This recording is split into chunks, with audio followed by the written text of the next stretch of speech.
மனிதனுக்கு அழகு மனதாபிமானம் ஆகும். அந்த வகையில் டெல்லி உணவகத்தில் ஏற்பட்ட கோர தீ விபத்தில் சிக்கியவர்களை காப்பாற்ற அப்பகுதியில் மெத்தைக்கடை வைத்திருந்த உரிமையாளர் ஒருவரும் அவரது மகனும் எவ்வித எதிர்பார்ப்புமின்றி மனிதாபிமானத்தோடு உதவி செய்த சம்பவம் சமூக மக்களின் கவனத்தை ஈர்த்துள்ளது. டெல்லி மாளவியா நகர் பகுதியில் தங்கும் விடுதி ஹோட்டல் ஒன்றில் ஜூன் 3ஆம் தேதி அதிகாலை தீ விபத்து ஏற்பட்டது. இந்த கோர தீ விபத்தில் 9 இந்தியர்கள் மற்றும் 12 வெளிநாட்டவர்கள் உயிரிழந்துள்ளனர்.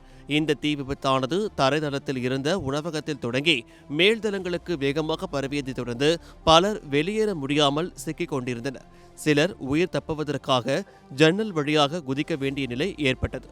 இந்த இக்கட்டான சூழலில் தீ விபத்து ஏற்பட்ட ஹோட்டலின் எதிரே சுமார் 40 ஆண்டுகளாக மெத்தைக்கடை நடத்தி வந்த ரியாசுதீன் மன்சூரியும் அவரது மகன் ஹர்மானும் தகவல் அறிந்த நொடியில் தீ விபத்தில் சிக்கியிருந்தவர்கள் பாதுகாப்பாக குதித்து வெளியேற 22 புதிய மெத்தைகளை விரித்து உதவியுள்ளனர். தீ விபத்து குறித்து ரியாசுதீனுக்கு தகவல் கிடைத்து சென்று பார்த்ததில் தீ விபத்தில் சிக்கி இருந்தவர்கள் உள்ளே செல்லவும் வெளியே வரவும் முடியாமல் இருந்துள்ளனர்.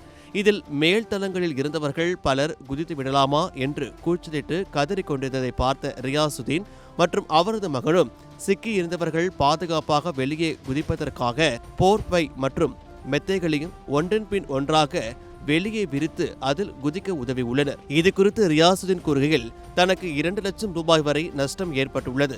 இறந்த உடல்களையும் காயப்படுத்தவர்களையும் வெளியே கொண்டு வர பயன்படுத்தப்பட்ட படுக்கை விரிப்புகளையும் நாங்கள் கொடுத்தோம்.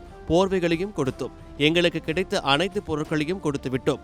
மனிதாபிமானத்தில் இந்துவோ முஸ்லிமோ இல்லை, அனைவரும் சமம். நாம் அனைவரும் இந்துஸ்தினியார்கள். அவர்கள் இஸ்லாமியர்கள் இருந்தாலும் சரி, இந்துவாக இருந்தாலும் சரி, நமது சகோதரருக்கு உதவி செய்வது நம் கடமை என்று கூறியுள்ளார். இவரது செயலை பாராட்டி பலரும் விபத்தில் சிக்கி இருந்தவர்கள் யார் என்பதை தெரியாமல் ஆபத்தான நிலையில் புதிய மெத்தைகளை கொடுத்து உதவிய கடை உரிமையாளருக்கு அரசு வெகுமதி அளித்து அவரது இழப்புகளுக்கு போதுமான இழப்பீடு வழங்க வேண்டுமென இணையதள வாசிகள் கோரிக்கை வைத்து வருகின்றனர்.